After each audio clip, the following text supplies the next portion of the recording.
everyone, I'm Christine and today I will teach you on how to make your learning objectives good and accurate, making sure na hindi yan i-reject and ipapaulit ng prof mo. For your information, I will just teach you what my prof taught us before.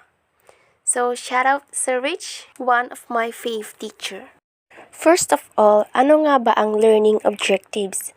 Ito ay tinatawag ring learning outcomes, na kung saan ito ay mga statements that clearly describe what students are expected to achieve as a result of instruction.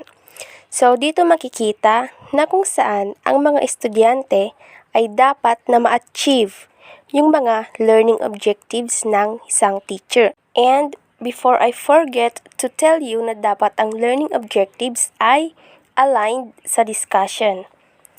Doon din sa application part and activities and assignments. It's either okay lang kung individual or by group.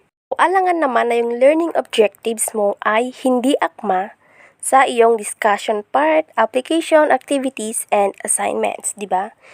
So, for example, dapat kung yung learning objectives mo or your topics all about modals, dapat yung discussion mo is about modals din.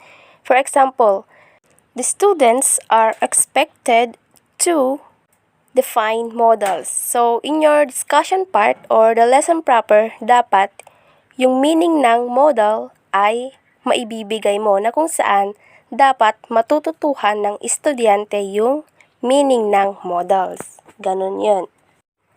Moving on, let's have its characteristics. So, the very first characteristics of a learning objective is that ordered, yes. Dapat ordered ang learning objectives ng isang teacher. Why? Because may standard siya. Hindi yung kung ano yung gusto mong mauna, yun lang. Diba? Dapat sequence yung learning objectives mo. So, saan tayo magbe-base ng pagka-ordered ng isang or ng mga learning objectives? We will based on the Bloom's taxonomy, of course. And ano nga ba ang dapat mauna? In the very first statement, dapat ang mauna ay cognitive domain. And second, affective. And the third is psychomotor domain. So, what is cognitive domain? So, basically, it is about the intellectual skills of students. Yes, basta ito lang yung about sa pag-iisip ng estudyante, about sa understanding, ganon. And ano nga ba yung mga example ng statement or verb regarding sa learning objectives? For instance, meron tayong to identify and to explain, di ba? Yung identify, more on understanding, explain, basta about intellectual skills. And second one is affective. Dito naman sa affective domain, it is all about the emotional response or maybe the feelings and even the attitude of students. Kung ano ba yung emotion ng students regarding your topic, ano ba yung feelings niya and yung attitude niya. So, the example of learning objective statement for the affective domain is to appreciate and to motivate. Next, we have psychomotor domain. It pertains to some physical skills. So, mostly, performance-based and product-based. Na kung saan ang estudyante ay may ginagawa. Ini-apply niya yung natutuhan niya sa pagtuturo ng isang teacher. So, example statement dito example phrase is to create, to perform, and to demonstrate. So, second characteristic of a learning objectives is that ilan nga ba ang pwedeng maging learning objective or dapat ba marami or konti? The second characteristic of a learning objective is not too many and not too few. So, yung tinatanggap lamang na learning objectives ay 3 to 4 objectives only. So, bakit ganun? Bakit 3 lang or 4?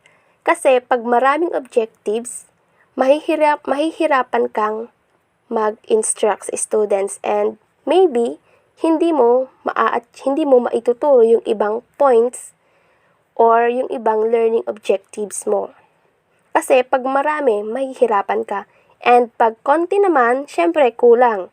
Basta kung meron ng isang cognitive and one affective and one psychomotor, okay na. Take notes, it's okay if you want more than 4 learning objectives, but make sure that you will achieve that throughout your discussion. But if not, tatanungin yan ng teacher mo kung paano mo ito na-achieve, paano na-achieve ng students mo to, saan mo to banda tinuro. 'Di ba? And syempre, wala kang maisasagot kasi hindi mo siya nagawa. And our last characteristic is conciseness. So, dito sa conciseness, meron tayong SMART, which means specific, measurable, achievable, relevant, and time-bound. So, isa-isahin natin. Dito sa specific, dapat your goal should be clear and specific. Diba? Dapat specific talaga siya. Kung about sa topic mo, yun lang. Huwag kang sumagi sa ibang topic. But, if kailangan, okay lang naman, basta konti lang. Basta ma-attach mo pa rin siya sa iyong learning objectives. So, bakit specific? Para mag-focus yung lesson plan mo dun sa learning objectives. Then, measurable. It is important to have measurable goals para matrack mo yung progress ng students and feel the excitement of getting closer to achieving your goal. Next is achievable. Siyempre, dapat yung learning objectives mo ay achievable. Hindi naman yung may learning objectives ka pero hindi kayang ipa-achieve ng teacher and hindi kayang ma-achieve ng students, 'di ba? Dapat realistic yung learning objectives mo para maging successful yung instruction. Next, we have relevant. It is about ensuring that your goal matters to you and to your students. Dapat importante. Hindi naman yung magtuturo ka, walang ka-connect sa curriculum, di ba? And lastly, we have time-bound. Every goal needs a target date so that you have a deadline to focus on and something to work toward. When we say time-bound, merong specific time kung hanggang kailan mo ba ma-achieve yung learning objectives mo. Is it within the day lang? Is it within a week? Or for 1 month? Just like that. So now that you have it, you can apply those things that you have learned to your learning objectives. And I know for sure na hindi mare-reject and hindi ipapaiba ng prof mo ang inyong mga learning objectives kung susundin nyo ang mga sinabi ko. So that's all. Thank you for watching.